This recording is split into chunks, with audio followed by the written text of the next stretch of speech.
പറഞ്ഞ വാക്കുമായിരുന്നു.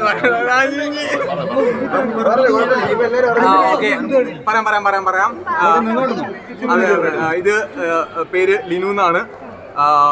ഞങ്ങൾ ഇത് വളരെ രഹസ്യമായി മുന്നോട്ട് വെച്ച് ആരെ അറിയിക്കാണ്ട് ഒരു സെപ്റ്റംബർ ഒക്ടോബർ ഒക്കെ ആകുമ്പോൾ എല്ലാരെങ്കിലും പറഞ്ഞ് കല്യാണം കഴിക്കാമെന്ന് വിചാരിച്ചിരുന്നതാണ്.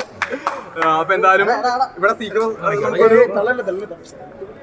ഇവിടെ നമുക്കെല്ലാം അങ്ങനെ മറച്ചു വെക്കാൻ പറ്റാത്തതുകൊണ്ടും ഇവിടെ ഇങ്ങനെ. അപ്പൊ പേര് ലിനു.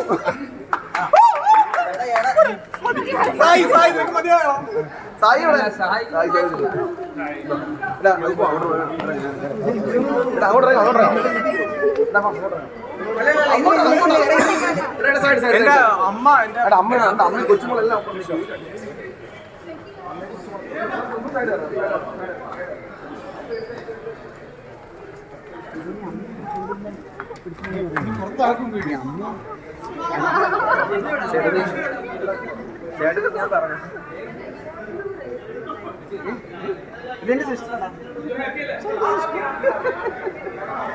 സിജോയുടെ ഭാവി വധു. എന്ത് തോന്നുന്നു ഈ നിമിഷത്തിൽ? സിജോയുടെ ബിഗ് ബോസിലെ എല്ലാ തന്ത്രങ്ങളും ബിഗ് ബോസിന് എല്ലാ പൂർണ്ണ സപ്പോർട്ടും കൊടുത്തിട്ടുള്ള ഇതെല്ലാം ഭാഗ്യം പോലെ ഇത്രയും വരെ എത്തിയല്ലോ, സന്തോഷം. ഈ വിഷയം പ്രതീക്ഷിക്കുന്നു. അതിപ്പോ നമ്മള് വിചാരിക്കുന്ന പോലല്ലോ, ഇങ്ങനായി. ഇതൊരു ഗെയിം അല്ലേ? പേരെന്തായിരുന്നു? ലിനു. ഈ റോക്കിന്റെ ഒരു അസോൾട്ട് ഉണ്ടായിരുന്നല്ലോ,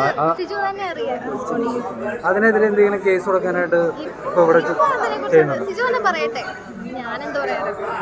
സിജോ പറയാനെ സിജോയുടെ റെസ്പോൺസ് ഓൾറെഡി സിജോ അത് ഒന്നും പറഞ്ഞിട്ടില്ല. അതുപോലെ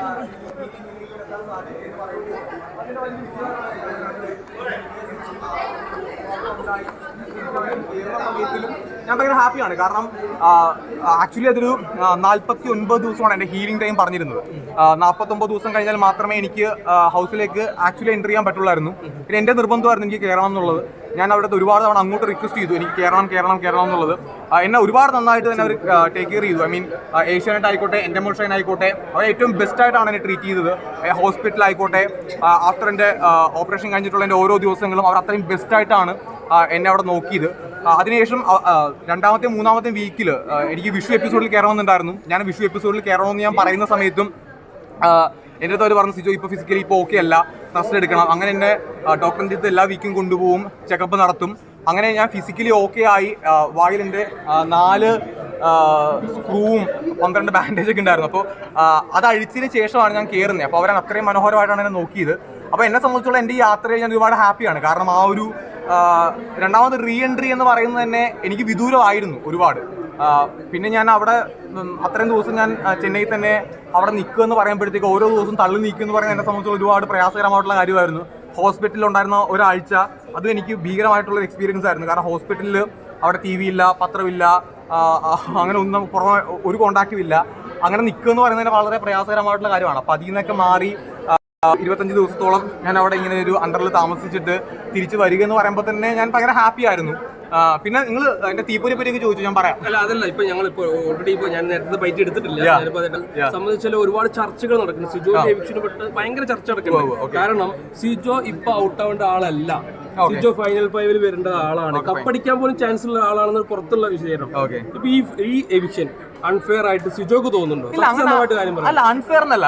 ഞാനിവിടെ പ്രതീക്ഷിച്ചിട്ടുണ്ടായിരുന്നില്ല. ഇപ്പം എന്റെ പ്രതീക്ഷക്കൊത്ത് എല്ലാ കാര്യങ്ങളും നീങ്ങില്ല. എന്റെ എന്നല്ല, നമ്മൾ ആര് ബിഗ് ബോസ് മത്സരിക്കാൻ വേണ്ടി പോയാലും നമ്മുടെ എല്ലാവരുടെയും പ്രതീക്ഷക്കൊത്ത് ഒരിക്കലും ബിഗ് ബോസ് മുന്നോട്ട് പോകില്ല. ബിഗ് ബോസ് ഓൾറെഡി അൺപ്രഡിക്റ്റബിൾ ആണ്. ഇത് മാറ്റി പിടിക്കുന്ന സീസണാണ്. അപ്പോൾ നമ്മളെ സംബന്ധിച്ചോളം നമ്മുടെ ആഗ്രഹങ്ങളാണ് നിൽക്കുക, അവിടെ മുന്നോട്ട് പോകുക എന്നുള്ളത്. ഇപ്പൊ എന്റെ കൂടെയുള്ള സായി ആയിക്കോട്ടെ, നിഷാനെ ആയിക്കോട്ടെ, നന്ദൂട്ടൻ ആയിക്കോട്ടെ, നമ്മുടെ എല്ലാവരുടെ ആഗ്രഹം എന്താണ്? അവിടെ 100 ഡേയ്സ് നിൽക്കുക, കപ്പടിക്കുക എന്നുള്ള എല്ലാവരുടെ ആഗ്രഹം. പക്ഷെ നമ്മൾ പറഞ്ഞല്ലോ, അൾട്ടിമേറ്റ്ലി നമുക്ക് കിട്ടുന്ന വോട്ട്, നമ്മുടെ പെർഫോമൻസ്, പിന്നെ നമ്മുടെ ഭാഗ്യങ്ങൾ ഒരുപാട് നമ്മുടെ തുണക്കണം. കാരണം ഒരു ദിവസം നമ്മളിപ്പോൾ ഏറ്റവും കൂടുതൽ കാണുന്ന ആൾക്കാർ എപ്പിസോഡായിരിക്കാം. ലൈവ് കമ്പാരിറ്റീവ്ലി കൗണ്ട് നിങ്ങൾക്കറിയാം എന്നെക്കാൾ കൂടുതലായിട്ട്. അപ്പം നമ്മൾ ഇപ്പം ഒരേ സമയത്ത് ലൈവിലാണെങ്കിൽ തന്നെ ഞാൻ ഇപ്പോൾ അവിടെ 10-12 പേരുള്ള സമയത്ത് ഞാൻ സംസാരിക്കുന്നു, സായി സംസാരിക്കുന്നു, ഞങ്ങളെല്ലാം പല സ്ഥലത്തായിരിക്കും സംസാരിക്കുന്നത്. അതിൻ്റെ അറ്റ് എ ടൈം എല്ലാ ഫുട്ടേജും പുറത്തു വരണമെന്ന് പോലും നിർബന്ധമില്ല. അതിൽ തന്നെ ഏറ്റവും ബെസ്റ്റ് ആയിട്ടുള്ള അല്ലെങ്കിൽ ആ സമയത്ത് വരേണ്ട ഫുട്ടേജ് ആയിരിക്കും പുറത്ത് വരുന്നത്. അപ്പോൾ നമുക്ക് ലക്ക് ഫാക്ടർ അതിനകത്ത് ഉണ്ടാവും. അപ്പോൾ നമുക്ക് ആഗ്രഹിക്കാം, പക്ഷേ പ്രേക്ഷകർ വോട്ട് ചെയ്ത് നമ്മളെ എത്തിച്ചാൽ മാത്രമേ നമുക്ക് മുന്നോട്ട് പോകാനായിട്ട് സാധിക്കുകയുള്ളൂ. അപ്പോൾ ആ രീതിയിൽ എൻ്റെ ആഗ്രഹമായിരുന്നു എനിക്ക് ഫൈനൽ 5ലേക്ക് എത്തണം, കപ്പ് ഉയർത്തണം. പ്രത്യേകിച്ച് രണ്ടാമത് ഞാൻ വന്ന സമയത്ത് ലാലേട്ടൻ പറഞ്ഞിട്ടുണ്ട് 58 സീസൺ ഇന്ത്യയിൽ നടന്നിട്ടുണ്ട്, അതിൽ ആദ്യമായിട്ടാണ് അവൾ ഓപ്പറേഷൻ ചെയ്ത് പുറത്ത് പോയി തിരിച്ചു വരുന്നത്. അപ്പോൾ എൻ്റെ മനസ്സിൽ അങ്ങനെ ആഗ്രഹം ഉണ്ടാവും, തീർച്ചയായിട്ടും ഒരു കപ്പടിക്കണം എന്നുള്ളത് അതിൻ്റെ ആഗ്രഹമായിരുന്നു. പക്ഷേ ആ ആഗ്രഹം കംപ്ലീറ്റ് ആയില്ല എന്ന് വിചാരിച്ചിട്ട് എനിക്ക് ദുഃഖിച്ചിരിക്കാനോ അല്ലെങ്കിൽ കംപ്ലീറ്റ് ആയില്ല എന്ന് വെച്ചിട്ട് പറഞ്ഞാൽ വോട്ടിങ്ങിന്റെ അടിസ്ഥാനത്തിലാണെങ്കിലും സിജോയ്ക്ക് ഭയങ്കര ഫാൻ പവർ ഉള്ളതാണ് പുറത്ത്. സിജോ ഒരുപാട് അതിനകത്തുള്ള അൺഒഫീഷ്യൽ ആയിട്ടുള്ള വോട്ടിംഗ് ലിസ്റ്റിലൊക്കെ 4ാമത് വന്ന സിജോ എങ്ങനെ ഔട്ടായി, അതാണ് ആൾക്കാർക്ക് അറിയേണ്ടത്. അല്ല അങ്ങനെയല്ല, അതിപ്പോ 4ാമതെന്നുള്ളത് നമുക്ക് അൺഒഫീഷ്യൽ അല്ലേ, ഒഫീഷ്യൽ അല്ലല്ലോ. അപ്പൊ നമുക്ക് ചിലപ്പോ ഒഫീഷ്യലി ചിലപ്പോ 6ാമതോ 7ാമതോ ആയിരിക്കാം, അല്ലാണ്ട് ഇപ്പൊ എനിക്ക് എന്ത് പറയാൻ പറ്റും? അല്ല ഇപ്പൊ ഫാൻസ് പവറിനെ പറ്റി സംശയമുണ്ടോ? അല്ല അങ്ങനെ ഫാൻസ് പവർ എന്നല്ലല്ലോ. ഇപ്പോ അവിടെ ഉള്ള ബാക്കി ഇപ്പൊ 6 പേരാകത്തില്ലേ, അവർക്ക് ഒരുപാട് ഫാൻസ് ഉള്ള ആൾക്കാരല്ലേ, അവരും പവർഫുൾ അല്ലേ. അപ്പൊ നമ്മളിപ്പം എന്നെ ഇഷ്ടപ്പെടുന്ന ആൾക്കാരുടെ പവർ കൂടുതലാണെന്ന് ഞാൻ പറഞ്ഞ എങ്ങനെ ശരിയാവും? അങ്ങനെയല്ല, നമുക്ക് എല്ലാവരും അവിടെ ഗെയിം കളിക്കുന്ന ആൾക്കാരല്ലേ, എല്ലാവരും പവർഫുൾ ആയിട്ടുള്ള ആൾക്കാരല്ലേ. അപ്പോൾ എൻ്റെ പവർ കൂടുതൽ അവരുടെ പവർ കുറവൊന്നും ഒരിക്കലും എനിക്ക് പറയാനായിട്ട് സാധിക്കില്ലല്ലോ. അതെല്ലാം പിന്നെ ഞാൻ പറഞ്ഞില്ല, ഒരു ലക്ക് ഫാക്ടർ അല്ലേ.